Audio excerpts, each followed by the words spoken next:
네, 안녕하세요. 네, 시험 보느라고 정말 고생들 많으셨습니다. 결과가 좋다면 뭐 더할 나위 없이 좋겠지만 결과와 관계없이 미래를 위해서 이렇게 열심히 최선을 다한 여러분들에게 정말 박수를 좀 보내드리고 싶고요. 원가관리회 회계 개출된 10문제를 좀 강평하려고 나왔습니다. 우리 회계학 41번 문제에서부터가 이제 원가관리 회계인데 일단 뭐 그 강평을 하기 전에 전체적인 총평을 좀 하자면 그 올해 원가관리 회계의 난이도는 좀 냉정하게 봤을 때 좀 그래도 평이하게 쉽게 나온 편이다라고 이렇게 얘기할 수 있겠어요. 사실 작년과 재작년 2년 연속으로 너무 이게 원가관리 회계가 어렵게 나왔었거든요. 특히나 이제 재작년 시험 같은 경우에는 제가 이제 기출 문제를 좀 보고서도 야 이걸 학생들이 이걸 어떻게 시간 내에 다 풀라고 이렇게 어렵게까지 냈는가 좀 그렇게 생각을 했을 정도로 되게 어려운 그런 시험들이었고 자칫 최근에 추세 자체가 이렇게 어려워지기만 하는 게 아닌가 이런 부분을 좀 걱정을 했었는데 올해는 조금 예년 수준으로 좀 돌아간 것 같아요. 그래서 개인적으로는 이 정도 난이도가 1차 시험에서는 더 맞지 않는가 싶어요. 그러니까 너무 어렵게 나오면 솔직히 그게 공부를 열심히 했는가를 판가름 내는 게 아니라 누가 더 잘 찍는가 약간 좀 이런 감이 있어버리는 거니까 그래서 이 정도가 그래도 좀 정상적인 난이도가 아닌가 싶은데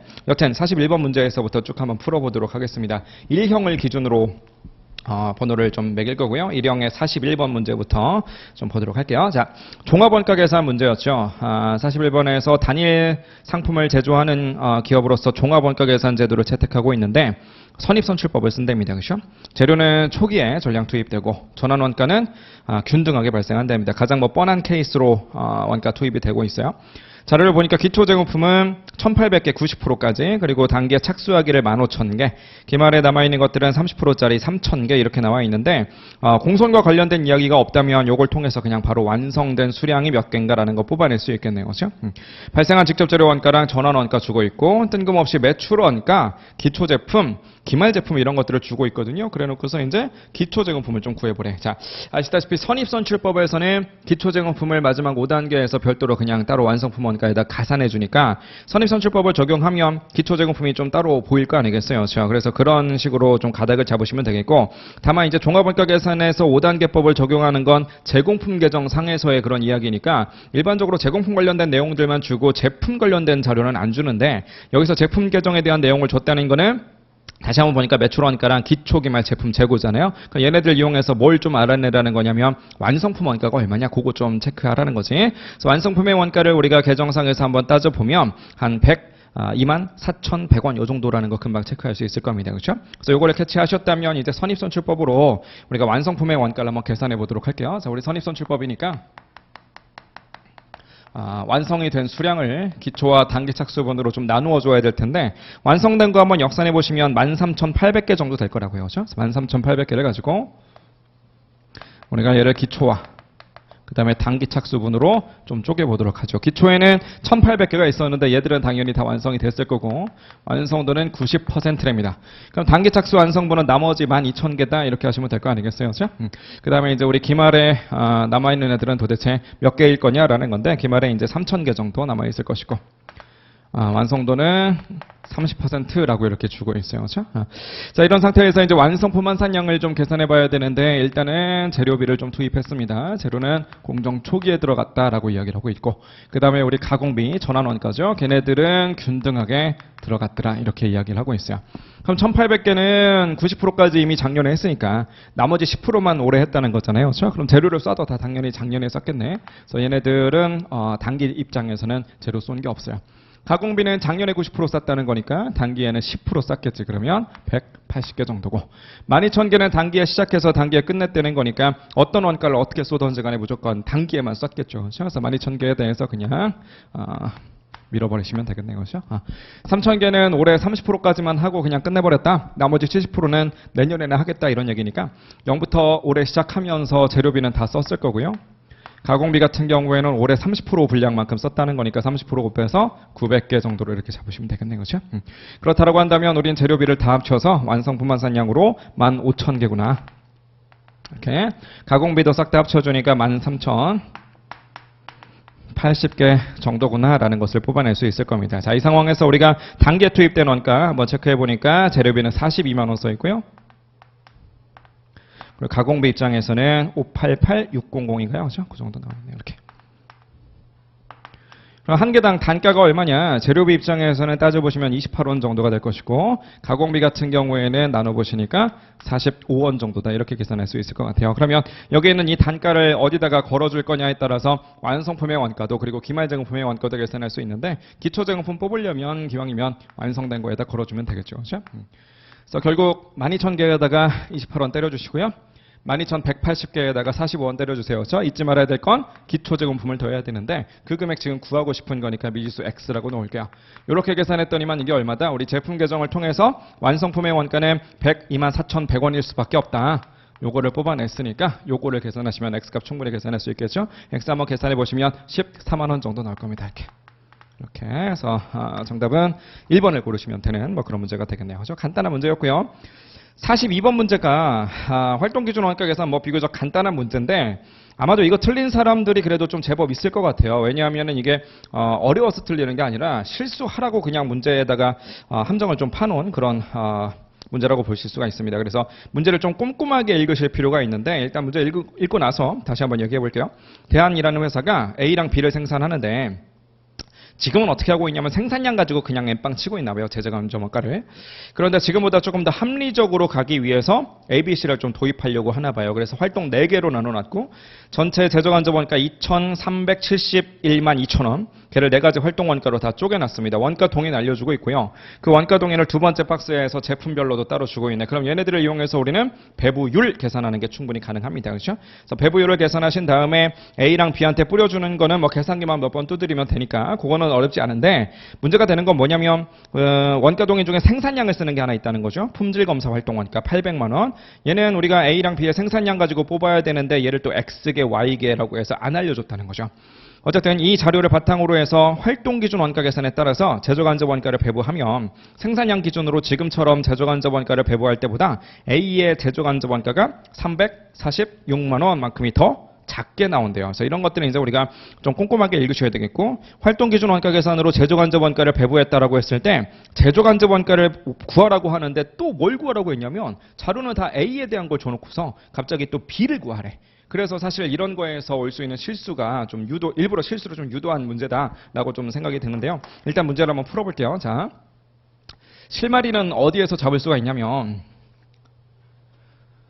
우리에겐 지금 두 가지 방법이 있는 거죠. 첫 번째 방법은 생산량 따라가는 방법. 생산량을 기준으로 해서 뿌려주는 방법. 두 번째로는 활동기준 원가 계산. 이렇게 두 가지를 우리가 이야기할 수 있는데 두 가지 방법에 공통점이 있습니다. 얘는 무조건 생산량 기준이고요. 활동기준 원가 계산을 쓴다라고 해도 생산량의 비중으로 뿌려야 되는 원가가 하나 숨어 있다는 거. 그게 이제 공통점이 되겠죠. 그럼 결국 우리가 생산량의 비중인데 일단 힌트를 준 건 A라는 제품에 대해서 두 방법의 차이를 우리한테 힌트로 줬으니까 일단은 A를 조금 분석을 좀 해봐야 되겠어요. 그래서 제품 A에 대한 얘기인데 두 개의 생산량을 우리가 뭐라고 줬냐면 그냥 단순히 X개 그 다음에 Y개 이렇게 줬거든요. A 거, B 거. 그러면 A 거의 비중이 얼마냐라고 하는 건 사실상 우리가 요 정도로 계산을 해야 되는데 이게 너무 복잡하잖아요. 그렇죠? 어쨌든 요 비율이 여기에서도 쓰이고 여기에서도 쓰일 거라면 그냥 우리가 간단하게 가기 위해서 얘를 그냥 뭐 X 요 정도로 놓자고요. 이렇게. 그러니까 얘를 그냥 X다 이런 식으로 놔버리면 결국 생산량 기준으로 모든 제조간접 원가를 배부한다라고 했을 때 A한테 배부되는 금액이 얼마입니까? 라고 이야기를 한다면 그 금액은 전체 제조간접 원가가 2371200이니까 2371200에다가 X를 때린 것 요 정도로 표현할 수 있을 것 같아요. 그렇죠? 자, 마찬가지로 활동기준 원가 계산을 쓴다라고 하면 A한테 갈 원가가 얼마냐라고 했을 때 다른 거 재료 이동이나 조립 작업이나 도색 작업이나 이런 것들은 계산이 간단하니까 그건 각자 계산해 보시고요. 계산을 해보면 제품 A한테 가는 게 재료 이동은 96만 원, 조립 작업은 300만 원, 도색 작업은 대충 한 240만 원 갈 거예요. 그래서 다 이거 세 개만 합쳐주면 6360000 정도가 될 겁니다. 이렇게. 요거 계산하는 건 간단한데 지금 해결 안 되는 게 마지막 품질 검사. 이건 생산량 가지고 뿌린다고 했으니까. 그거 지금 원가는 800만 원이잖아요. 그런데 제품 A의 생산량 비중을 우리는 일단 X라고 하기로 했으니까 이 정도로 우리는 표현할 수가 있겠네요. 그죠? 근데 이제 얘랑 차이가 나기를 딱 346만 원 정도가 차이가 난다는 거야. 그럼 누가 더 크고 누가 작다는 거냐? 그거를 좀 잘 꼼꼼하게 보셔야 되는데 다시 한번 읽어보시니까 활동 기준 원가 계산으로 하면 요걸로 가면 생산량 기준으로 한 거 요거보다 더 적게 나온다라고 이야기를 했으니까 결국 346만 원을 여기다 더해줘야만 똔똔 된다 이렇게 하시던지 아니면 여기에서 346만 원을 빼야 된다 이렇게 하시던지 둘 중에 하나로 이제 식을 세우면 되겠네요, 그죠? 그래서 그냥 우리는 346만 원을 이렇게 하자는 거죠, 이렇게 마이너스 346만 원 이런 식으로 해주면 이 금액과 이 금액이 그냥 둘이 같아진다는 거예요, 이렇게. 그럼 결국 이게 방정식이 하나 나왔고 미지수 하나니까 결국 x값이 얼마냐라고 하는 것을 충분히 계산할 수 있겠죠. x값을 한번 계산해 보시면 대충 62.5% 정도로 이렇게 계산이 될 겁니다. 만약에 b의 비중을 y라고 한다면 어차피 x랑 y랑 둘이 더한 것이 1이 돼야만 되는 거니까 결국은 우리가 y라고 합시다. 그냥 b의 비중. 이게 이제 a 거고 이게 이제 b 거예요. y의 비중은 이제 나머지가 될 테니까 37.5%다. 뭐 요 정도로 이제 이야기할 수 있겠네. 자, 그러면 결국은 지금 계산해 보라고 하는 건 제품 B 관련된 거, 그걸 물어보고 있으니까 B에 대한 원가는 세 가지 활동 원가. 걔네들은 우리가 배부율 뽑아서 계산하시면 될 거 아니겠어요? 그래서 재료 이동은 55만 2천 원, 조립 작업은 400만 원, 그 다음에 도색 작업은 480만 원에서 다 합치면 935만 2천 원. 요 정도가 배부가 될 거라고요. 근데 거기다가 마지막 활동, 품질 검사 활동을 좀 엎어준다라고 한다면 800만 원 중에서도 이제 제품 B에 생산량 비중 요게 들어갈 테니까 그거 계산해 보시면 800만 원에다가 Y 값을 때려야 되는데 Y는 37.5%. 이렇게 구해놨으니까 요거 이제 계산하시면 되겠네요. 이렇게. 그죠? 계산해 보시면 1, 2, 3, 5, 2 000 요 정도로 계산돼서 답은 이제 4번을 찾으셔야죠. 아마 어떤 오답들이 조금 예상이 될 수 있냐면 B를 물어봤는데 A를 구해버린 거야, 이걸. 요걸 구해버려서 X에다가 62.5를 넣고. 그럼 그렇게 계산한 것도 1, 2, 3, 4, 5번 중에 좀 있거든요. 그래서 그렇게 실수하신 분들도 좀 있을 것 같고요. 여기에서 이제 346만 원을 여기서 뺐어야 되는데 이거 부호를 좀 잘못하거나 이런 것들이 이제 실수할 수 있는 그런 여지가 있겠네. 그래서 이런 것들 조금 문제를 꼼꼼하게 보실 필요가 있습니다. 자, 다음 문제로 넘어가면 43번 문제가 이제 표준원가 계산 문제인데 뭐 표준원가 계산 중에서도 뭐 예제 문제 스타일로 그냥 모든 것들을 다 구해봐라 이런 식으로 나왔잖아요. 그래서 이게 난이도가 어렵진 않은데 요걸 그냥 하나하나 다 체크하고 앉아있으면 너무 이게 시간이 오래 걸려요. 그래서 시간을 과연 세이브할 수 있었는가 이게 더 이슈가 되는 뭐 그런 문제라고 봅니다. 일단 읽어볼게요. 대한이라는 회사가 표준원가 계산 제도를 쓰고 있고 관련된 자료를 줬는데 뭐 직접 재료 관련된 거, 그 다음에 뭐 기준 생산량, 실제 생산량, 제조간접원가 예산, 그 다음에 뭐 표준 기계시간, 뭐 실제 기계시간 등등, 또 실제 변동 제조간접원가가 기계시간당 얼마인가, 또 고정 제조간접원가는 얼마인가, 그러니까 모든 계정 다 주고 있어요. 직접 노무원가 빼곤 다 주고 있네요, 그죠? 그런 상태에서 우리가 1, 2, 3, 4, 5번을 보니까 직접 재료원가 관련된 차이, 변동 제조간접원가 관련된 차이, 고정 제조간접원가 관련된 차이, 이런 것들을 좀 체크해 보라는 거죠. 그래서 직접 재료원가의 가격 차이를 구매량 기준으로 뽑아주고, 뭐 수량 차이라든가 소비 차이, 능률 차이, 조업도 차이, 옳지 않은 것 좀 한번 구해보랍니다. 방법은 두 가지죠. 모든 차이 분석을 다 해보는 방법, 뭐 이런 방법이 있고요. 이 방법은 사실상 시간이 너무나 오래 걸리니까 우리가 뭐 예를 들어서 가격 차이와 수량 차이, 얘네들의 의미를 뭔지를 정확하게 파악하고 있다면 사실은 굳이 전체 금액을 계산해 보지 않더라도 실제 수량과 뭐 표준 수량, 뭐 실제 가격과 표준 가격, 그냥 얘네들만 비교해서 일단은 유불리 정도만 뽑아봐도 분명히 5가지 지문들 중에서 몇 가지 정도는 추려질 거라고요. 그래서 나머지 애들만 금액을 좀 계산하는 그런 방식으로 접근하는 게 훨씬 더 현명하겠죠, 그렇죠? 한 가지 팁을 좀 더 드리자면 사실 1, 2, 3, 4, 5번을 보시니까 1번, 2번, 3번, 4번까지는 다 변동 제조원가와 관련된 차이잖아요. 일반적으로 이제 우리가 표준원가 계산을 공부할 때 가장 애를 먹는 게 어디에서 가장 애를 많이 먹냐면 고정 제조간접원가에서 조금 이게 결이 다르다 보니까 거기서 좀 애를 먹는단 말이죠. 그래서 사실 이렇게 출제하는 사람들의 심리 자체가 아무래도 이렇게 모든 그 차이 분석을 섞어놨을 때 어떤 애를 좀 중점적으로 물어보고 싶을 거냐면 수험생들이 가장 어려워하는 게 고정 제조간접원가니까 그쪽을 좀 물어볼 가능성이 높거든요. 그리고 더군다나 1, 2, 3, 4, 5번 중에서 다른 애들은 직접 재료원가 2개 지문 있고 변동 제조간접원가 2개 지문이 있는데 유일하게 또 고정 제조간접원가는 딱 하나만 물어보고 있으니까 아무래도 요 놈에 대해서 먼저 분석하는 게 사실은 더 좀 눈치 싸움에서 조금 더 유리하지 않나 이런 생각이 좀 듭니다. 어쨌든 1번부터 한번 체크해 볼게요. 직접 재료 원가에 대한 가격 차이를 구매량 기준으로 한번 따져보래요. 그럼 구매량 기준이니까 우리는 단가의 차이를 구매 수량의 3,100kg 거기다 걸어주라 그런 얘기겠고요. 일단 불리하냐 유리하냐 요것만 좀 따져봅시다. 그러면 31,000원이다 라고 하는 숫자는 좀 차치하더라도 가격에 대한 차이니까 킬로그램당 단가가 실제랑 표준에서 어떠한가 이것만 보면 될 거 아니겠어요?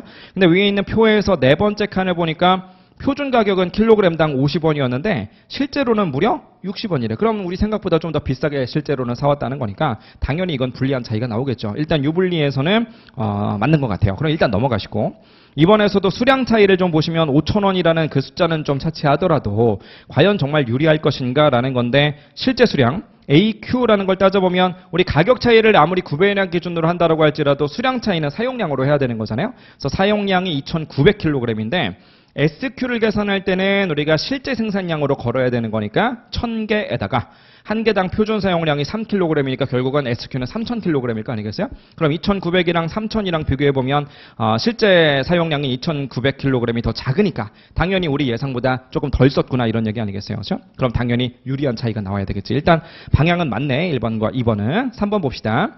변동 제조간접 원가의 소비 차이래요.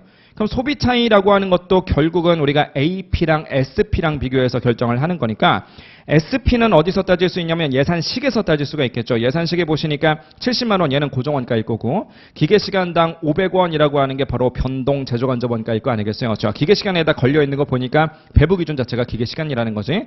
어쨌든 기계시간당 SP가 지금 500원인 상태인데 실제로는 밑에서 두 번째 칸에 보니까 기계시간당 470원이라면서요. 그럼 어쨌든 시간당 단가 자체가 실제가 더 싸게 먹혔다라는 거니까 소비 차이 자체는 당연히 유리하게 나와야 되겠지. 그렇죠? 능률 차이도 마찬가지. 과연 불리한 차이가 맞을 거냐라는 건데 능률 차이는 어쨌든 이것도 Q 관련된 차이니까 AQ가 얼마만큼인지 SQ가 얼마만큼인지를 따져줘야죠. AQ부터 찾아주시면 밑에서 세 번째 칸에 8000시간이다 라고 해서 자료를 다 줬고요. SQ를 좀 조심하셔야 되는데 어쨌든 8000시간도 실제 생산량 1000개에 대한 얘기니까 SQ라고 하는 걸 구할 때도 실제 생산량 1000개는 맞춰서 비교하자는 거죠. 왜? 표준원가 계산이라는 건 결국은 어떤 제조의 효율성을 좀 따져주는 거니까 1000개는 맞춰놓고 과연 기계시간을 얼마나 효율적으로 투입했느냐 이걸 좀 보자는 거잖아요. 그렇죠? 그래서 실제 생산량 1000개로 맞춰놓고 한 개당 표준 시간은 지금 7시간이라면 결국 SQ는 7000시간밖에 안 된다는 거거든요. 그럼 결국 우리 표준이 7000인데 실제로는 무려 8000시간만큼을 썼으니까 당연히 능률 차이는 불리하게 나와야 맞겠네요. 그렇죠? 4번도 뭐 방향은 맞는 것 같아. 문제는 이제 5번인데요. 조업도 차이입니다. 조업도 차이. 사실 표준원가 계산에서 특히나 1차 시험에서 가장 많이 시비를 거는 건 아무래도 조업도 차이일 수밖에 없거든요. 그렇죠? 이건 잠깐 볼게요. 고정제조간접 원가는 이제 우리가 분석하는 툴 자체가 변동원가랑은 조금 다르죠. 우리가 QP 분석을 하는 게 의미가 없으니까 요놈에 대해서는 실제 발생한 원가가 얼마냐, 예산을 도대체 얼마나 잡아 놓았느냐, 그 다음에 우리가 배부액이 얼마냐, 이렇게 세 가지를 좀 비교를 해주면 되는데 이걸 좀 기억하시면 돼요. 우리 이제 뭐 사실 지금 이게 기출문제 강평이니까 하나하나 이거를 뭐 이렇게 개념을 잡아드릴 수는 없고 어느 정도 공부가 다 되셨다라는 가정하에 이 예산 금액이라고 하는 건 결국은 이거잖아요. 고정제조간접 원가니까 예산 잡을 때도 그냥 통으로 총액이 얼마냐라는 예산만 잡지 결코 얘네들의 뭐 수량과 단가로 이렇게 잡진 않을 거라고요. 하지만 그럼에도 불구하고 얘를 둘로 기준, 조업도와 SP 이렇게 분해를 할 수가 있습니다. 이게 왜 분해가 필요하냐? 얘가 필요하거든요. 얘가 왜 필요하냐면 사실상 성과 평가를 하기 위해서는 우리가 얼마로 예산을 잡아놨는데 실제 얼마더라. 그냥 그 총액만 비교하면 성과 평가 자체는 다 끝나요. 근데 문제는 뭐냐면 표준원가 계산에서 목표로 하고 있는 건 두 가지거든요. 첫 번째로는 지금 얘기하고 있는 제조원가의 어떤 제조 부문에 대한 성과 평가, 이게 첫 번째 목적인데 두 번째로 뭐가 또 있냐면 어떻게든 원가 계산을 좀 최대한 신속하고 간편하게 해보자, 이런 목적도 하나 더 갖고 있다는 거지. 결론적으로 그냥 예산 금액만 통으로 딱 있었다라고 했을 때 그게 신속하고 간편한 원가 계산이 가능할 거냐라고 한다면 안 된다고요. 신속하고 간편한 원가 계산이라는 건 결국 T계정을 어떻게 돌릴 거냐라고 하는 건데 이런 거죠. T계정이 이렇게 있어. 그럼 여기에 통으로 그냥 100원만큼이 있다는 거예요. 그럼 얘를 가지고 얘랑 얘랑한테 뭐 이거 없다고 치고 뭐 미완성도 없다고 치고 판매된 거랑 기말에 남아있는 걸로 뿌려라 라고 한다면 어떻게 뿌릴 거예요 이걸? 뿌릴 수 있는 방법이 없으니까 우리는 얘를 수량과 단가로 좀 나눠 놔야 된다는 거지. 다만 우리가 수량에 대한 데이터는 따라가는 게 쉬워요. 왜냐하면 가서 세면 되거든요. 몇 개를 팔았는지, 그 다음에 몇 개가 기말에 남아있는지, 공장에서 몇 개를 생산했는지. 수량은 그냥 눈으로 세면 되는 거니까 수량 데이터만큼은 실제로 집어넣고요. 다만 우리가 단가와 관련된 데이터를 실제로 따라간다는 건 사실상 힘드니까 그냥 우리가 단가 데이터는 1월 1일 날 표준 단가로 뽑아놓고 그걸 그냥 밀어버리면 회계 처리가 얼마나 쉽겠느냐라고 하는 게 바로 표준원가 계산의 취지라는 거죠. 그러다 보면 고정 제조간접 원가도 이런 쉬운 회계 처리를 위해서는 뭐가 필요할 거냐? 표준 단가 정도는 있어야 된다는 거죠. 회계 처리를 위해서. 그러면 우리가 SP를 1월 1일 날 예산 잡고 1월 1일 날 기준 잡아서 걔네들 가지고 SP를 뽑아낼 수 있을 거고, 배부액이라는 건 결국 T 계정에 들어가서 실제로 회계 처리가 되는 금액이에요. 그럼 이걸 어떻게 만들 거냐라고 한다면 1월 1일 날 뽑아놓았던 SP를 그대로 활용을 하되 생산량만큼은 실제를 집어넣어서 수량은 실제로 따라갈 거다라고 했으니까 다른 애들과 마찬가지로 SQSP 금액을 이렇게 집어넣자는 거죠. 자, 그러다 보면 여기서 성과평가는 끝나겠지만 회계 처리 숫자는 또 전혀 다른 숫자다 보니까 여기서 차이가 하나 뜨게 되는데 걔를 조업도 차이라고 하더라라는 그런 얘기입니다. 그럼 문제에서는 일단 조업도 차이만 물어봤지만 세 가지 숫자를 모두 다 뽑아주자면 일단 마지막 칸에 실제 고정 제조 간접 원가는 82만 원 적혀 있거든요. 그럼 여기는 이 예산 금액은 얼마냐라는 것은 예산식 보면 되잖아요. Y는 70만 원에서부터 출발하고 있으니까 여기 이제 70만 원이라는 거지. 그럼 사실상 우리는 성과평가 정도는 이걸로 끝나요. 성과평가라는 건 그냥 얘네 둘만 비교하면 되는 거니까 그냥 쉽게 말해서 내 예산은 70만 원이었는데 실제로는 무려 82만 원이나 나왔네? 기분 나쁘네? 그냥 이게 성과평가라고요. 그래서 이것을 우리는 예산 차이 혹은 뭐 소비 차이 이렇게 부르고요. 예산 차이. 그 금액을 뽑아보시면 12만 원 정도 나옵니다. 왼쪽이 더 크니까, 즉 실제가 더 크니까 우리는 불리하다. 이 정도로 기록하시면 되겠어요. 다만 우리는 이걸로 성과평가는 끝냈지만 쉽고 간편한 회계 처리는 이것만 가지고는 역부족이니까 일단은 일정한 단가를 뽑자는 거예요. 뭘로? 기준조업도로. 기준조업도는 몇 개냐라는 걸 보니까 800개라면서요. 그래서 800개라고 하는 기준조업도를 통해서 한 개당 얼마꼴로 표준을 잡은 거냐 요거를 계산해낼 수가 있겠죠. 나눠주시면 875원 정도로 계산을 할 수가 있습니다. 이렇게. 그럼 개당 875원이다라는 거 알았으니까 그놈 가지고 그냥 회계 처리는 돌리자는 거예요. 다만 우리가 수량 자체는 실제로 그냥 눈으로 보면서 세면 된다고 했으니까 수량마저 표준으로, 수량마저 그냥 거짓말로 쓸 수는 없잖아요. 그렇죠? 그래서 수량 자체는 실제 생산량을 좀 반영해서 실제 생산량이 몇 개냐면 지금 1000개라면서요. 그래서 여기다가 1000개를 걸어버리자는 거죠. 이렇게. 그렇다라고 한다면 이 금액은 87만 5천 원 정도가 될 테니까 이 둘을 계산해 주면 이걸 우리는 조업도 차이라고 하죠. 이렇게. 그래서 계산해 보시면 17만 5천 원 정도 나오는 것 같고요. 왼쪽이 더 작으니까 우리는 유리하다 이렇게 끝내시면 된다고요. 그래서 이렇게 금액을 뽑는 방법도 있고요. 이것도 냉정하게 말해서 굳이 이 금액들을 다 뽑을 필요 없이 기준조업도에다가 SP 때린 게 예산이고 SQ에다가 SP 때린 게 배분데 그 둘 간의 차이를 우리가 조업도 차이라고 하더라라는 걸 알고 있으니까 딱 봤을 때 기준조업도는 800개밖에 안 되거든요. 그런데 SQ를 계산하기 위한 실제 생산량은 무려 1000개씩이나 되는 거니까 당연히 부호는 이렇게 나올 수밖에 없겠지. 그래서 이 금액들을 모른다라고 할지라도 얘는 분명히 유리하게 나올 거다라는 게 우리 결론인데 5번에서는 지금 불리하다라고 했으니까 사실은 이것만 보고서도 5번이다라는 답을 찾아낼 줄 아셔야 된다고요. 무슨 말하는지 이해되시죠? 예. 이 문제랑은 뭐 답을 찾는 데는 상관이 없지만 요거 하나도 좀 알아두셨으면 좋겠는 게 일단 봅시다. 우리가 SQSP 있잖아요. 요놈 관련해서는 여러분들이 좀 세 가지를 기억하셨으면 좋겠어요. 세 가지를. 첫 번째로 SQSP는 이게 지금 제조 부문에 대한 이야기하고 있는 거니까 얘는 고정 예산이 아니라 변동 예산이죠. 이게 변동 예산이다 보니까 우리가 사실은 계산할 때 뭘 좀 조심하셔야 되냐면 SQ를 계산할 때 우리는 생산량이라는 정보가 좀 필요할 거거든요. 그래서 그 생산량 이라는 정보를 넣어야 되는데 분명히 이름 자체가 SQ인데 그럼에도 불구하고 우리는 효율성을 따지는 거니까 생산량 똑같이 맞춰놓고 그 안에서 어떻게 우리가 자원들을 썼느냐 그걸 보자는 거죠. 그래서 생산량만큼은 무조건 실제를 써야 된다라고 하는 거. 이게 첫 번째입니다. 두 번째로는 우리가 쉽고 간편한 회계 처리가 표준 원가 계산의 목적 중에 하나다라고 말씀을 드렸으니까 무조건 T 계정을, 즉 회계 처리를 뭘로 하는 거냐면 제공품 계정 이후로 SQSP를 무조건 집어넣자는 거죠. 그래서 결국은 이게 바로 회계 처리 숫자다. 그래서 제공품 계정에 어떤 회계 처리되는 숫자다. 회계 처리 숫자가 SQSP가 된다. 그렇게 하면 우리가 쉽고 간편한 회계 처리가 가능하다는 거예요. 즉 SQ를 집어넣을 때 실제 생산량으로 넣는다라고 했으니까 실제 생산량이 몇 개냐? 그리고 실제로 판매된 게 몇 개냐? 실제로 기말에 남아있는 게 몇 개냐. 이런 것들 수량은 그냥 가서 세면 된다고요. 그래서 걔네들을 집어넣어 놓고 거기다 실제 단가를 걸어라라고 한다면 실제 단가는 이게 경우에 어떤 시점에 뭐 예를 들어서 재료다라고 한다면 몇 월 며칠 날 사왔느냐에 따라서 다 다르니까 그런 것들을 하나하나 따라간다는 게 쉽지가 않거든요. 그래서 그냥 우리가 가격 자체는 그냥 하나로 밀어버리는 건데 그걸 1월 1일 날 정해놓고 밀자는 거죠. 그렇게 하려면 SQSP로 회계 처리하면 빠른 회계 처리가 가능하다는 거지. 마지막 세 번째로는 뭘 좀 아셨으면 좋겠냐면 이게 우리가 두 개를 곱한 것처럼 보이잖아요. 그런데 사실은 세 개까지로 왔다 갔다 이렇게 할 수 있어야 된다는 거예요. 그러니까 뭔 얘기냐면 잘 보세요. 저는 지금 기준조업도에다 SP를 때린 거고 SQ에다 SP를 때린 거니까 800개 875원, 1000개 875원 이렇게 그냥 써놓고 금액을 뽑아냈는데 이렇게만 해드리면 의외로 많은 수험생들이 이런 질문들을 하세요. 아니 SQ를 계산하는 데 있어서 실제 생산량이 들어가야 된다라는 건 알겠대요.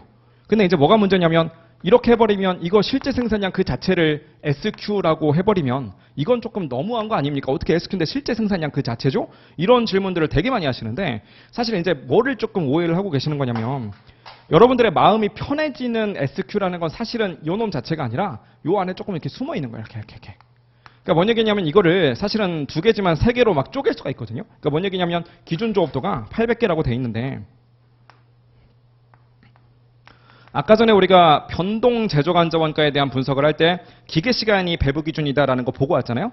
근데 문제에 별말이 없으면 변동 제조간접 원가의 배부 기준이 기계 시간이니까 고정 제조간접 원가는 뭘 딴 걸로 쓸 거냐? 근데 별말 없으면 그냥 기계 시간이라고 보시면 돼요. 그래서 기계 시간이 될 테니까 결국 800개라는 걸 1월 1일 날 정해놨는데 1월 1일 날 한 개당 기계 시간이 몇 시간이냐라고 하는 것도 같이 정했을 거 아니겠어요? 그걸 우리는 몇 시간이라고 정해놨냐면 7시간이다라고 아까 전에 정해놨다는 거죠. 거기 밑에서 네 번째 칸에 단위당 표준 기계 시간 말하는 거죠.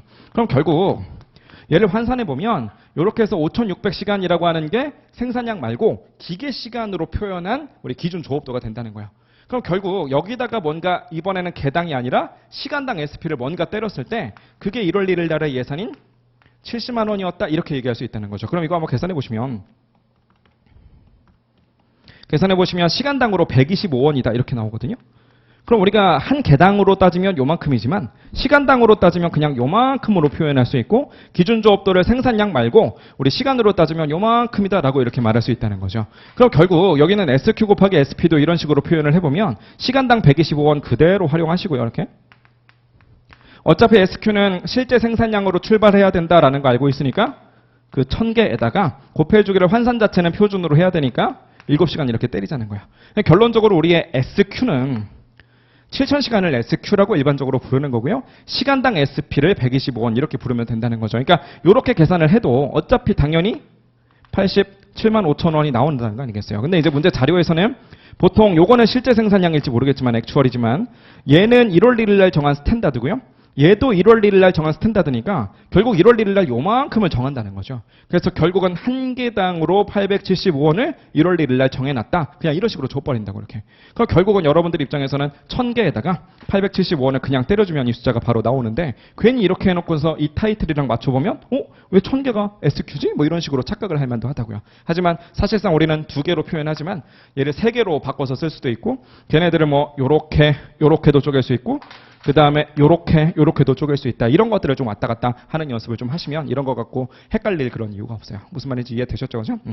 나머지 1, 2, 3, 4번에 대한 그 금액 자체는 여러분들께 맡길 테니까 각자 한번 계산을 해보시고 어쨌든 답은 5번을 고르시면 되겠네요. 44번 봅시다. 최근 들어서 원가 관리액의 말 문제가 잘 안 나오다가 요번에 말 문제가 좀 나왔어요. 44번에서 이제 변동 원가 계산 관련된 말 문제가 좀 나왔는데 읽어볼게요. 전부 변동, 초변동 원가 계산. 옳은 것 좀 골라버립니다. 원가는 다 0보다 크대요. 1번부터 읽어보죠. 변동 원가 계산은 초변동 원가 계산에 비해서 경영자의 생산 과잉을 더 잘 방지한대요. 그 변동 원가 계산이라는 것도 생산 과잉을 물론 방지는 하죠. 생산을 늘려봤자 영업이익에는 아무런 영향도 미치지 못할 거야. 소용없어. 이 정도의 느낌인 거지. 하지만 초변동 원가 계산은 한술 더 떠서 초변동 원가 계산이잖아요. 즉 감히 영업이익을 늘릴 목적으로 생산량만 증가시킨다고 너희들 어디 한번 페널티를 먹어봐라고서 오히려 영업이익을 줄여버리는 게 초변동 원가 계산이니까 누가 더 잘 방지할 거냐라고 한다면 당연히 초변동 원가 계산이겠죠. 1번에서는 변동 원가 계산이 더 잘한다라고 했으니까 1번은 일단 틀린 말이 되겠고 2번 변동 원가 계산에서는 전환 원가를 모두 기간 비용 처리한대요. 변동 원가 계산에서 기간 비용 처리하는 건 제조 원가 중에서 고정 제조 간접 원가를 말하는 거니까 모든 전환 원가가 다 기간 비용이다. 이건 말도 안 되는 소리지. 3번하고 5번을 좀 싸잡아서 볼게요. 3번하고 5번을 싸잡아서 볼 텐데 보기 전에 아마 여러분들이 이건 다 알고 계실 거예요. 1차 시험을 보러 가신 여러분들은 초변동, 변동 그리고 전부 원가 계산의 어떤 그 영업이익들 간에 영업이익 차이를 조정하는 거 그걸 아마 공식으로 좀 외우고 있을 겁니다. 그래서 지금 뭐 제가 강평하는 거니까 그런 공식에 대한 증명 이런 것들은 일단 생략하고요.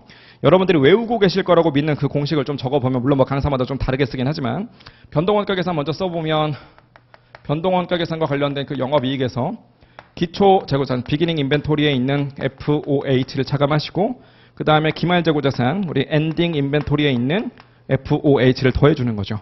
이렇게 해주면 뭐가 나올 거냐면 외부 공시용으로 전부 원가 계산에 영업이익이 계산된다는 거죠. 이렇게. 그래서 이 금액을 요 금액으로 돌려줄 때 얘네 둘이 이제 하락을 하게 될 겁니다.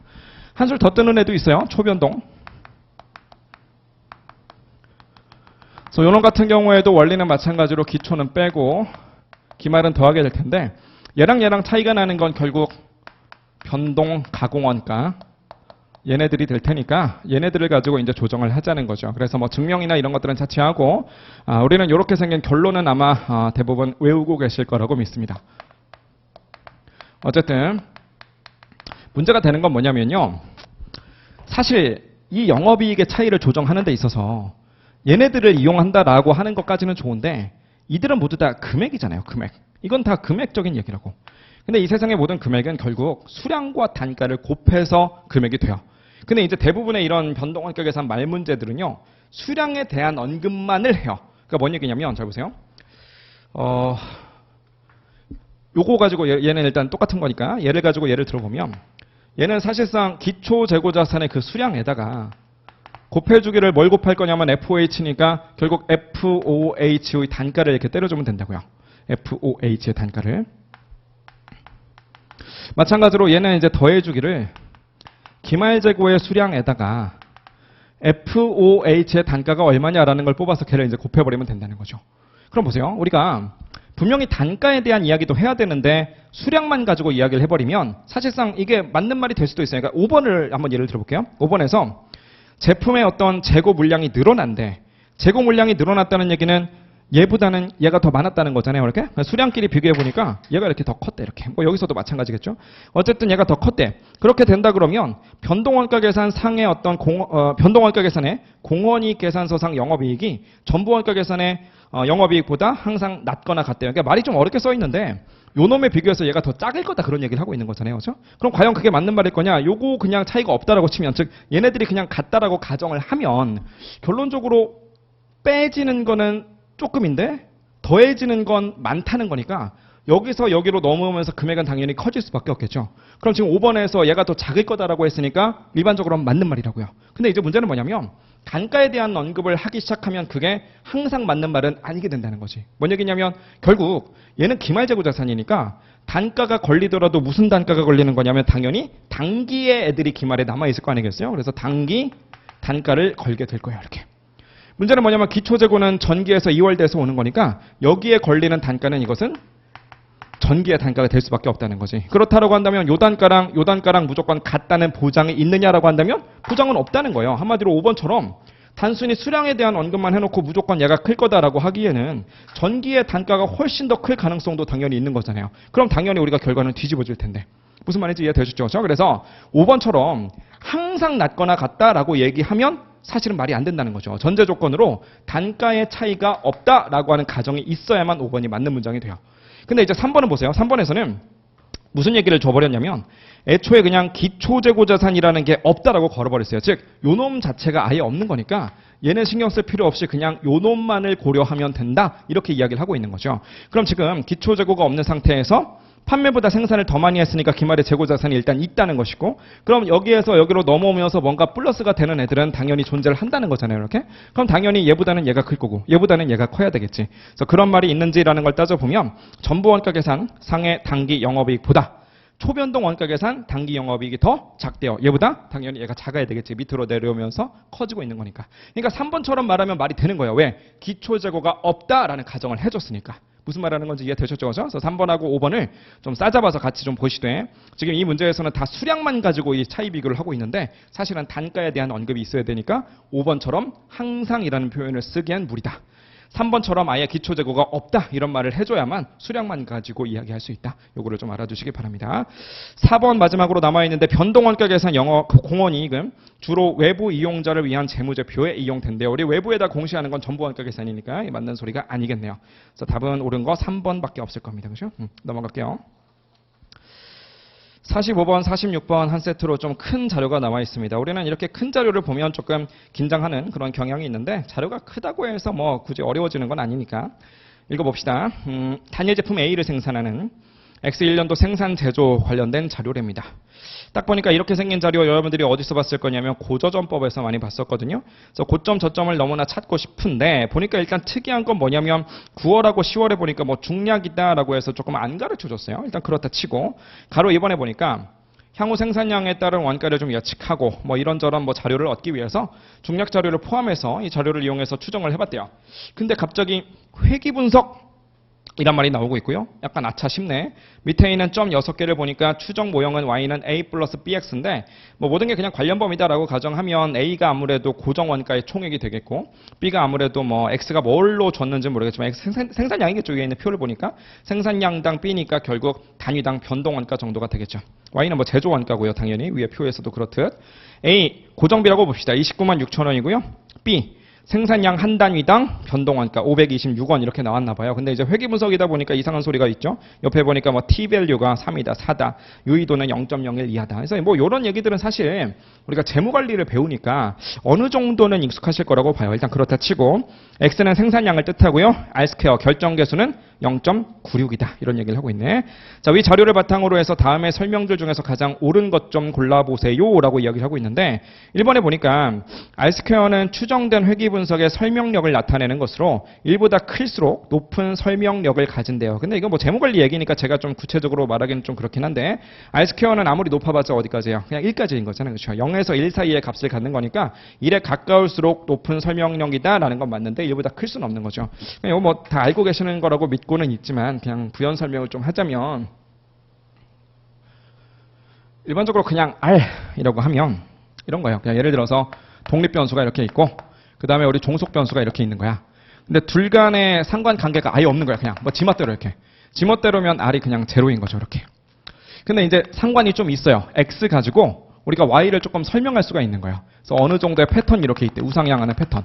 정비례하는 패턴이 있다라고 한다면 R이라고 하는 게 플러스인 거죠. 이렇게. 0보다는 좀 크다는 거죠. 이렇게. 반대로 이게 패턴이 있긴 있는데 반비례를 해버린 거예요. 반비례. 이렇게 반비례를 해가지고 얘네들이 막 이렇게 안 나오고 이렇게 나오고 이렇게 나오면 이게 이제 마이너스 값을 갖습니다. R이라는 게 0보다 이제 작게 된다는 거죠. 이렇게. 이게 아예 정비례인데 완벽한 정비례. 그냥 아예 일직선 상에 이렇게 있다. 이렇게 하면 보통은 이제 R이라고 하는 걸 플러스 1이라고 보고요. 완전히 반비례하는 일직선상이면 마이너스 1이다 이렇게 봐버리는 거야. 무슨 말하는 건지 이해되셨죠? 그죠? 자, 근데 일반적으로는 이런 방향성에 대한 정보도 물론 중요하지만 사실상 더 의미가 있는 것은 일반적으로는 뭘 많이 보냐면 과연 우리 X라는 이 독립변수를 가지고 Y라고 하는 종속변수를 얼마나 잘 설명해낼 수 있느냐. 요 놈의 변화를 가지고 요 놈의 변화를 얼마나 잘 설명할 수 있는가. 그 설명력을 좀 많이 보거든요. 그 방향 관계없이 그냥 단순히 설명을 얼마나 할 수 있는가 그 크기를 보려면 우리가 이 아래다가 이렇게 제곱을 씌워버리면 된다고. 이렇게 제곱을 씌워버리면 결국은 커봤자 1이니까 또 작아봤자 마이너스 1이니까 당연히 얘네들은 1보다는 작을 수밖에 없고요. 0까지는 가능하겠지. 이렇게 0부터 1까지의 어떤 그런 설명력을 우리는 수치로 표현할 수 있어요. 그래서 1에 가장 가깝다라고 한다면 정비례하든 반비례하든 어쨌든 일직선 상에 있는 거니까 독립변수의 변화 가지고 종속변수의 변화를 거의 완벽하게 설명할 수 있다라는 그런 얘기잖아요. 그렇죠? 그래서 이런 걸 얘기하는 거니까 참고로 좀 보시고 2번에 보시면 뭐 A랑 B의 유의도나 T밸류 이런 것들이 너무 낮아가지고 분석 결과값을 좀 신뢰할 수 없다라고 돼 있는데 이건 재무관리 얘기잖아요. 그래서 T밸류라고 하는 건 사실은 뭐 관찰자가 좀 임의적으로 세팅하는 그런 경향이 좀 있는 거니까 사실 별로 상관없는 건데 일반적으로는 보통 한 2 정도보다 크다라고 하면 신뢰성이 있다고 보는 거지. 근데 여기서는 무려 3, 4 정도 되는 거고. 그다음에 유의도 같은 경우에는 0.05보다만 낮으면 되는 거잖아요. 그렇죠? 근데 얘네들은 0.01이다라고 했으니까 충분히 뭐 설명력이 있고 신뢰할 수 있다라고 보시면 되겠네. 얘는 그럴 수 없다라고 했으니까 2번도 틀린 말이 되겠습니다. 3번을 보시니까 단위당 판가 700원이고요. 단위당으로 변동 판관비는 10원이래. 그럼 단위당 공헌이익이 26원이라고 되어 있는데 사실 단위당 변동 제조원가 얼마인지 알고 있잖아요. 그죠? 위에서 분석해 놓은 시계 보니까 B값이 526원이라면 개당으로 공헌이익을 계산하려면 700원에서 526원 빼시고 변동 판관비 10원 더 마저 빼면 되는데 그렇게 하면 26원이 아니라 다른 값 나올 거야. 164원 정도 나올 테니까 3번은 틀린 말이고 4번에서는 2,000개를 생산하면 회계 분석을 통해서 추정한 제조원가가 134만 8천 원이다라고 돼 있는데 그냥 시계에다 넣으면 되잖아요. 그렇죠? X값에다가 2,000 넣으면 되는 거니까 2,000 곱하기 526원 하시고 거기다가 고정비 29만 6천 원 더하시면 134만 8천 원 정확히 나올 겁니다. 4번이 맞는 말이네. 5번에 보니까 9월달, 10월달에 중략된 제조원가 자료를 좀 사용하면 고조점법 이용해서 더 정확한 원가를 추정할 수 있다라고 돼 있는데 이게 사실 애초에 고조점법은 고점과 저점 두 개만 가지고 모든 원가 자료를 추정하려고 하는 거고 회계분석법은 우리가 가능한 데이터를 다 쓰는 거니까 정확성은 당연히 누가 높을 수밖에 없냐면 그냥 놓고 봐도 회계분석법이 더 높아요. 그러니까 일단 5번은 당연히 말이 안 되는 소리가 될 수밖에 없고요. 그냥 고조점법에 대해서 한마디만 더 덧붙이자면 9월과 10월의 자료를 알게 됐다라고 해서 고조점법의 결과가 달라질 거냐라고 한다면 그렇지 않죠. 방금 얘기했다시피 고조점법은 고점하고 저점만 있으면 되는 건데 9월과 10월은 생산량이 지금 1640개, 1970개니까 얘네 둘이가 고점과 저점 어디에도 해당되지 않는다는 거지. 그래서 고점과 저점만 있으면 되는 거니까 결국 9월과 10월에 중략된 데이터를 안다라고 하는 게 결과에 영향을 미칠 리는 없다는 거야. 무슨 말인지 이해되셨죠? 옳은 건 4번 고르시면 되겠네. 46번에 보니까 회계분석이랑 고조점법이랑 결과가 같아지는 생산량은 어떻게 될 것인가 라는 건데 뭐 회계분석법은 식이 나와 있으니까 그거부터 한번 얘기해 봅시다. 생산량을 X로 놓으면 되겠네요. 그러면 A값은 29만 6천 원이고요. 고정비. 회계분석법에서는 고정비로 29만 6천 원이고 플러스하기를 생산량 한 단위당으로 우리 지금 526원이다 라고 했으니까 526X 뭐 요 정도로 파악할 수 있을 겁니다. 그렇죠? 자, 근데 이제 고조점법도 할 수 있어요. 고조점법에서는 일단 고점, 저점 뽑아야 되겠네. 뽑아보시면 어떤 게 저점이겠어요? 저점은 일단은 제일 작은 거 7월인 것 같네요. 그렇죠? 7월에 1020개. 고점은 어디냐면 2130개 4월달 거 이거 하나 있다. 그렇죠? 그러면 결국 단위당 변동원가를 먼저 구하면 될 거 아니겠어요? 이렇게? 단위당 변동원가는 수량이 어떻게 변하고 있느냐? 고점일 때는 2130인데 저점일 때는 지금 1020개니까 수량이 이렇게 변할 적에 원가가 어떻게 변하고 있느냐? 2130개일 때 얼마냐면 1427600이잖아요. 반면에 1020개일 때는 우리가 제조 원가가 얼마가 나왔는가 보니까 850400이래요. 이렇게. 그러니까 이제 개수가 요만큼 변할 때 원가는 이만큼 변한다라는 거니까 이게 바로 단위당 변동 원가가 되겠지. 계산해 보시면 520원 나올 겁니다. 그러니까 이런 거예요. 고조점법은 점이 사실은 뭐 12월까지 있으니까 12개 찍혀 있을 건데 그중에 저점하고 고점 2개만 뽑자는 거고 어차피 두 선을 연결한 걸 우리 원가 방정식이다 이렇게 보자는 거잖아요. 그렇죠? 원가 함수다. 근데 이제 사실상 이 기울기의 역할을 하는 것이 바로 이게 생산량이기 때문에 생산량 한 단위당 변동비가 될 거고요.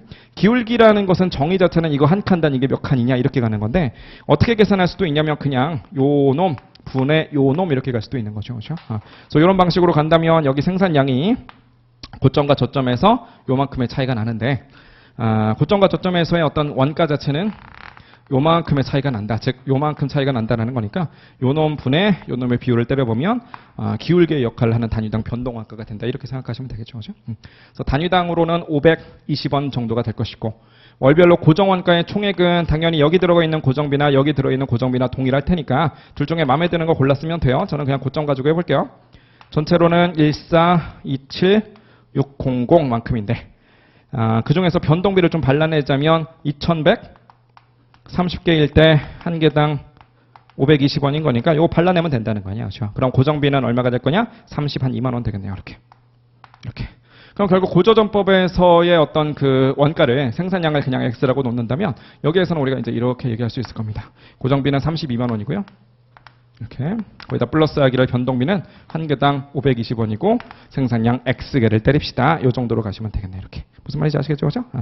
자, 문제에서 요구하고 있는 건 얘네 둘이 똑같으려면 어떻게 해야 됩니까? 라는 거니까 둘이 같다라고 놓고 X값 계산하시면 답 나오겠네요. 그죠? 4,000개 정도 나왔을 거예요. 이렇게 정답은 5번 고르시면 되겠습니다. 그죠? 47번 문제는 뭐 결합원가 계산 문제인데 개인적으로는 올해 출제된 10문제 중에서 가장 뭐 간단한 문제가 아니었나 이런 생각이 들어요. 균등이익률법이죠. 저 문제 한번 읽어봅시다. 동일한 공정에서 결합제품 A, B, C를 만들고 있는데 A, B는 그냥 팔면 되고요. C는 추가 가공원가 8만 원 투입해서 C 플러스로 만들어서 팔겠대. 주산품이래요. 다. 부산물 없고요. A, B, C 플러스를 판매했을 때 매출 총이익률이 전체랑 동일하게, 즉 균등이익률법 쓰자 그런 얘기가 되겠고, 결합원가 배부 관련된 자료인데 뭔가 좀 물음표가 많아요. 일단 묻고 있는 건 C 플러스한테는 결합원가 얼마나 줄 겁니까? 그런 얘기인데 이 문제가 좀 간단한 건 뭐냐면 합계를 다 줬거든요. 그럼 전체 결합원가를 알고 있고요. 전체 판매액도 알고 있습니다. 전체 추가 원가도 알아요. 어차피 추가 가공 원가 들어가는 건 C밖에 없으니까 8만 원이 있다는 거죠. 결론적으로 우리는 균등 이익률법이라는 거는 개념적으로는 이익률을 맞춥시다 라는 거겠지만 사실상 이거는 이익률을 맞추는 거니까 원가율 맞춘다라는 말과 똑같은 거잖아요. 그래서 우리가 균등 이익률법에서 원가율을 통해서 문제 푸는 거 연습 좀 해보셨을 텐데 원가율이라는 건 이런 거잖아요. 전체 수익 분의 전체 원가. 전체 수익은 명확한 거죠. 판매 가능액의 합계가 40만 원이라고 했으니까 총 수익은 40만 원이고요. 총 원가는 어차피 결합원가 아니면 추가 원가인데 결합원가는 다 합쳐서 22만 원이라고 주어졌고요. 추가 원가는 어차피 C한테밖에 안 들어가잖아요. 8만 원이죠. 이렇게. 그럼 결국 40만 원분의 30만 원이라는 소리니까 모든 원가율을 75%로 다 A, B, C를 다 맞춰주면 된다는 거예요. 자, 그러면 지금 판매 가능액을 알려준 게 A밖에 없으니까 96,000원을 이용해서 A의 원가를 좀 구해볼게요. A의 원가를 좀 구해볼 건데 A의 원가라는 건 이렇게 계산하시면 되겠지. A의 수익이 지금 96,000원이라고 했을 때 그중에서 75%에 해당되는 금액이 A의 원가다라는 거니까 이거 한번 계산해 보시면 72,000원 될 거 아니겠어요. 근데 공교롭게도 A는 추가 가공 필요 없다라고 했으니까 이 금액 자체가 다 결합 원가가 될 거라고 이렇게. 결합 원가 이렇게. 자, 그러면 72,000원이다라는 거 알았는데 사실상 C 플러스에 배부된 결합원가만 궁금한 거라면 다 합쳐서 22만 원이라면서요. 그럼 결국은 C 플러스에 배부된 결합원가는 22만 원에서 방금 계산한 A 거 72,000원 빼시고 B에 대해서 제시된 13만 8천 원 빼시면 나머지 만 원만큼이 남겠네요. 그래서 답은 1번 고르시면 되겠네요. 그죠? 48번으로 갈게요. 48번 같은 거는 이미 우리 기출문제 중에 한번 있었어요. 이런 게. 회계사 기출문제에서도 있었고 사실 세무사 기출에서도 최근에 좀 이런 게 있었기 때문에 아마 객관식 원가관리 회계 교재 열심히 보신 분들은 한두 번쯤은 풀어보셨을 만한 그런 문제입니다. 그래서 아마 잘 푸셨을 거라고 믿는데 일단 읽어볼게요. 제조 부문은 2개, 절단 조립. 지원 부문, 뭐 보조 부문이죠. 전력 수선. 상호 배분법을 사용해서 배부를 하고 있대. 전력 부문은 당연히 전력 킬로와트로, 수선 부문은 수선 시간으로 이렇게 배부를 할 건데 다음에 표를 이용해서 뭘 계산하라는 거냐면 전력 부문, 이거 지원 부문이잖아요. 전력 부문에서 발생한 부문 원가를 계산해 보래요. 그러니까 애초에 나눠주기 전에 전력 부문의 최초 금액이 과연 얼마만큼이었는가 그걸 지금 묻고 있는 거죠. 그렇죠? 그러니까 상호 배분법이었으니까 틀림없이 우리는 연립방정식을 만들 때 이렇게 썼을 거예요. 뭐 예를 들어서 전력을 그냥 A라고 하고 수선을 뭐 B라고 이렇게 얘기를 한다면 A라고 하는 거에 대해서 우리는 뭐라고 할 거냐면 전력이 원래 들고 있던 돈이 있을 테니까 그 금액을 써놨겠지. 뭐 X라고 합시다. 모르니까 X라고 하고 거기다가 상호배분법에서는 연립방정식을 만들어야 되니까 얼마를 받을 거냐 B한테서 이제 받겠지. 그래서 이 비율을 따져줘야 되는데 그 박스 안에 있는 그 내용을 좀 보니까 지금 자기 부문 소비 용역이 보이거든요. 전력으로 따라가 보니까 전력 부문한테 50kW가 있고요. 수선으로 따라가 보니까 수선 부문한테도 30시간만큼이 있잖아요. 그럼 우리가 비율 뽑을 때는 얘들은 그냥 무시하고 가자라고 했으니까 퍼센테이지를 미리 좀 뽑아보면 전력은 50 무시하시면 100, 60, 40 해서 200이네. 퍼센테이지로 가면 50%, 30% 그리고 수선 부문한테는 20%가 될 겁니다. 수선도 마찬가지로 수선 시간 30 이거 빼고요. 60, 30, 60 세 개 더하면 그럼 얼마입니까? 150 되겠네. 150 중에서 60, 30, 60이니까 퍼센테이지로 가면 40, 20, 40% 정도가 된다고 이렇게. 그럼 결국 수선이 전력을 위해서 일해준 건 전체 40%다라는 것이니까 수선한테, 수선 B라고 하면 수선한테 받는 게 40%. 뭐 요런 식의 식을 세워놨겠죠. 물론 B와 관련해서도 뭔가 이렇게 막 식을 세워놨을 거고. 그래서 얘네들을 이용해서 우리가 A 값이 얼마냐, 또 B 값이 얼마냐, 요걸 뽑아놓고 나서 우리가 원가 배분을 해야 되는데 지금 뭐 알 수 있는 게 하나도 없잖아요. 그렇죠? 대신에 표에서 뭘 줬냐면 7,400원과 4,200원이라는 배부 받은 원가를 줬어요. 즉 우리 제조 부문인 절단이나 조립 입장에서 전력과 수선을 통해서 우리가 얼마만큼을 받았는가 그 내역들을 쭉 줬다는 거죠. 그럼 결국은 이 원가를 알기 위해서는 얘네 둘이가 활약을 했을 텐데 틀림없이 우리는 절단과 조립한테 A, 즉 전력 부문이 몇 프로씩을 줬는지를 알고 있어요. 50%, 30%를 줬고요. B, 수선 부문은 40%, 20%를 줬습니다. 그럼 간추려 보면 절단 부문이 전력한테 받은 건 50%고요. 100이니까. 그 다음에 절단 부문이 수선 시간을 기준으로 해서 그 수선한테 받은 건 전체 60시간이니까 40% 정도가 된다는 거지. 즉 A가 얼마인지 모르겠지만 그중에 50%. 요 놈 하고요. B가 얼마인지 모르겠지만 전체 150시간 중에 60시간, 즉 40%, 0.4B. 요만큼을 이렇게 더해 봤더니 그 결과값이 테이블에서 주어져 있는 7,400원이다. 그런 얘기거든요. 이렇게 무슨 말인지 이해되셨죠? 그렇죠? 마찬가지 우리 조립 부문의 이야기를 들어보면 전력한테 받은 건 60kW만큼, 즉 전체 30%만큼을 받았을 거라고요. A가 얼마인지 모르겠으니까 이 정도로 쓰시면 되겠고요. 뿐만 아니라 누구한테도 받느냐? 수선한테도 받을 거 아니겠어요? 수선한테는 30시간을 받았는데 퍼센테이지로 환산하면 전체 150 중에서 30이니까 20%가 된다는 거죠. 그럼 0.2B. 이 정도를 받았고 그 결과값이 얼마냐면 4,200원이다. 이걸 지금 주고 있는 거죠. 이렇게. 그러니까 여기에서 오히려 연립방정식을 좀 풀 수 있고요. 이걸 연립해보면 결국 A값과 B값이 최초에 얼마였었는가라는 걸 역으로 따라갈 수 있는 거지. 계산해보시면 A는 10,000원 나올 거고요. B값은 아마도 B는 6,000원이 나올 겁니다. 이렇게. 조심하셔야 될 건 A가 10,000원 나왔다라고 해서 답을 4번 고르시면 안 된다는 거지. 그렇죠? 우리한테 지금 물어보고 있는 건 여기 있는 이 X값이니까 A값 10,000원을 여기다 넣으시고 B값 6,000원을 여기다 넣으시면 얘밖에 안 남네요. 충분히 계산할 수 있겠죠? 계산해보시면 답은 7,600원. 3번처럼 나오실 겁니다. 계산 한번 해보시고 기출문제랑 똑같이 나온 거니까 이런 문제는 충분히 맞출 수 있었을 거라고 봐요. 49번 문제는 계산 문제인 것처럼 보이지만 사실 우리 교재 맨 뒤에 있는 것들 있죠. 전략적 원가 관리와 성과 평가. 거기서 이제 주로 나오는 것들 중에서 이제 품질 원가. 그리고 품질 원가는 4가지죠. 예방, 그리고 평가, 내부 실패, 외부 실패. 그래서 주로 나오는 말 문제가 얘네들 우리가 좀 구분해내는 거 그런 것들 나오는데 이제 금액을 좀 줘놓고 계산 문제처럼 조금 이렇게 만들어 놓은 거죠. 그래서 구분하시는 게 제일 중요한데 테이블 보면서 일단 하나씩 구분해 봅시다. 불량률을 낮추기 위해서 생산 직원들을 교육 훈련했대요. 그럼 애초에 불량률을 낮추는 게 우리 목적인 거니까 이것 때문에 5,400원 쓴 거 뭐 때문에 쓴 거예요? 다 불량률 안 나오게 예방하려고 쓴 거지. 이건 예방 원가가 되겠어요. 제조 단계에서 발생한 불량품을 폐기하기 위해서 지불한 비용. 불량품이 일단 나왔으니까 실패 원가고요. 걔를 폐기하기 위한 거니까 당연히 우리 실패 원가인데 제조 단계에서 발생했을 뿐 아직 팔았다는 뉘앙스는 없으니까 내부 실패가 되겠는 거죠. 공정별로 품질 검사를 진행하는 직원들의 관리비. 그 밑에 것까지 완성품을 검사하는 기계의 수선 유지비. 그럼 이거 세 번째랑 네 번째 칸은 눈치를 딱 봐도 얘네 둘이가 달리 갈라질 이유가 없어요. 사람한테 줬느냐? 아니면 기계를 위해서 썼느냐? 그 차이지. 어쨌든 그 직원들이나 기계가 주된 역할을 하는 건 다 검사거든요. 그럼 어쨌든 검사를 위해서 쓴 거니까 3,200원, 1,200원 이거는 다 평가를 위한 거다. 이렇게 보시면 되겠네.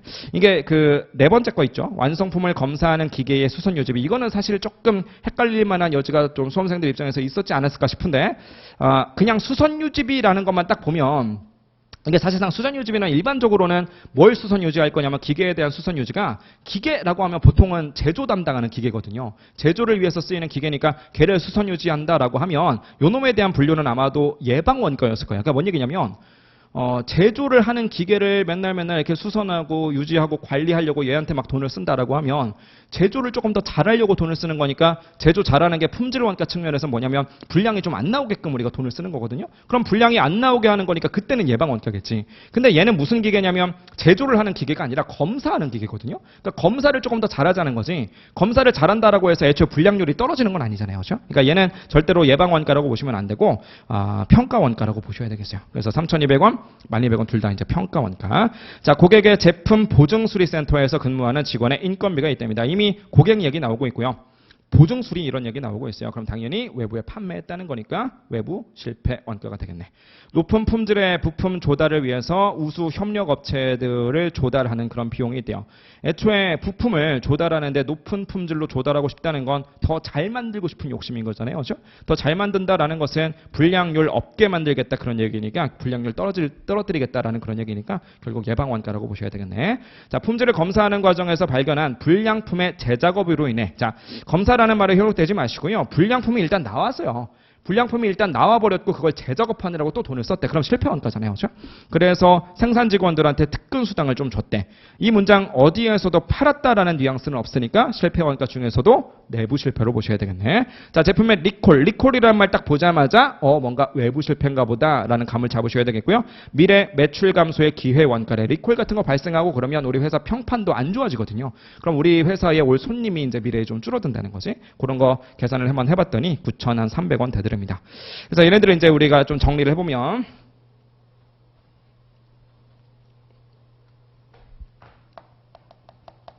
예방, 평가, 내부 실패, 외부 실패 뭐 이런 식으로 이제 좀 나눌 수가 있는데 예방 원가는 지금 뭐뭐 보였냐면요. 생산 직원들 교육 훈련비 5,400원, 그 다음에 높은 품질의 부품 조달을 위한 협력업체 조달 비용 2,300원 해서 둘이 더해 주시니까 7,700원 되네요.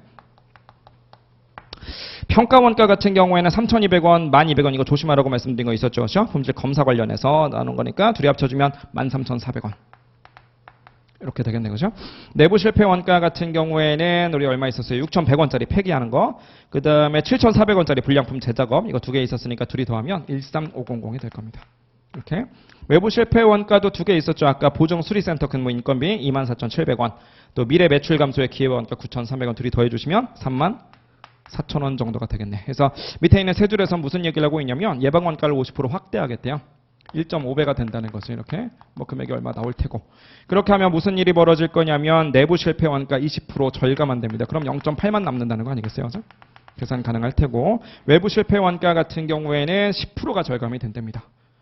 10%가 절감돼서 이제 0.9만 남겠지 이렇게 해서 이거 계산해 보라는 거잖아요. 그래서 이렇게 했을 때 품질 원가의 총 합계니까 얘는 뭐 그대로 13400이다라고 보면 요만큼 계산해서 더하라는 거죠. 이렇게 그죠?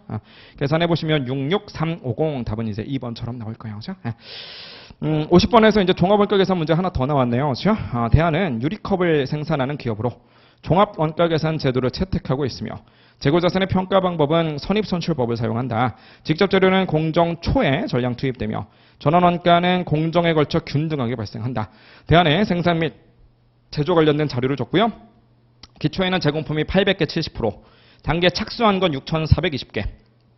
기말에 남아있는 것은 40%, 1,200개 이렇게 돼 있는데 만약에 공손 이야기가 없다면 이걸 통해서 우리는 그냥 뭘 뽑으면 되느냐 완성된 게 몇 개냐 이렇게 뽑으면 돼요. 근데 애석하게도 바로 밑에서 검사를 80% 시점에서 한다. 공손 얘기 하려고 하는 거잖아요. 그럼 당연히 완성된 것뿐만 아니라 공손 수량이 몇 개나라는 걸 알아야 될 테고 품질 검사를 통과한 애들한테 5%만큼 때려서 정상 공손으로 하겠대요. 나머지는 비정상이 되겠지.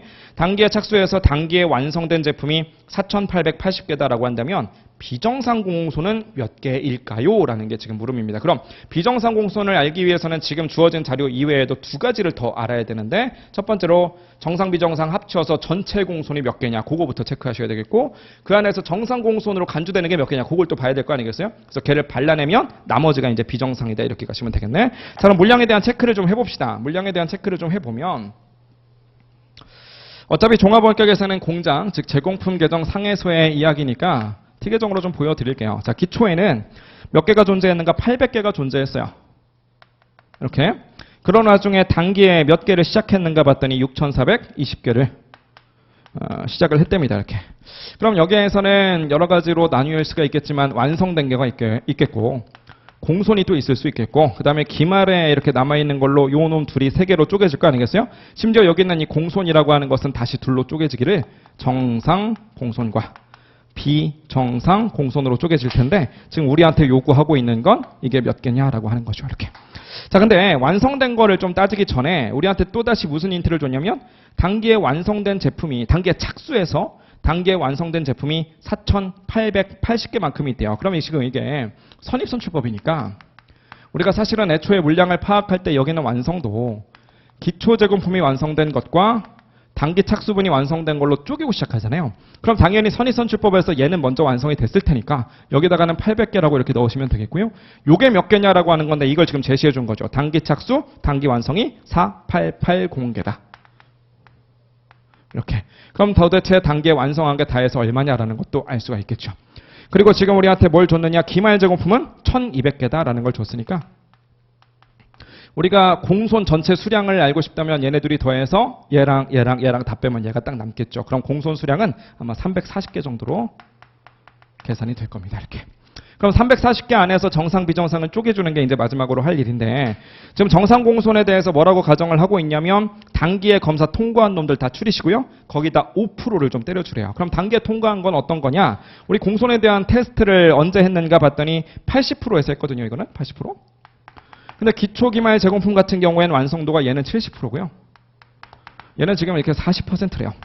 그럼 단기에 검사에서 통과했느냐라고 하는 여부는 이런 것들을 따져보시면 될 거 아니겠어요? 얘랑 비교해보면 작년에 기초제공품이니까 전기에 70%까지 이미 했다는 것이고 올해는 70에서부터 완성했으니까 100%까지 갔다는 거거든요. 80이라는 검사 타이밍은 다 올해 있었던 일이니까 틀림없이 얘네들은 단기에 검사를 받았을 것이고 통과를 하지 못했다면 걔네들을 완성할 이유가 없으니까 얘는 통과를 했다라고 보시면 되겠네.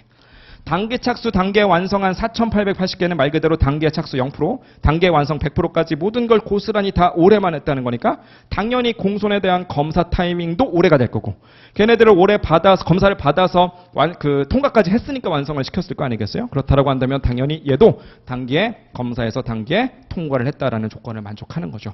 기말에 남아있는 1200개는 단기에 고작 40%까지밖에 못했어요.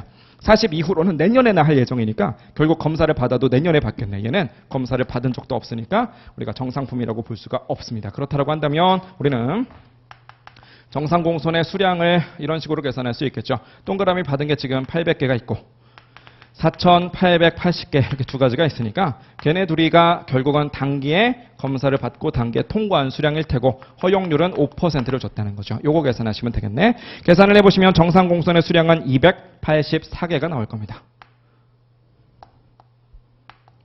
전체가 340개인데 정상이 284개니까 빼주면 나머지 56개. 이게 답이 되겠네요. 그래서 56개는 2번에 있는 거죠. 그래서 답은 2번 고르시면 되겠습니다.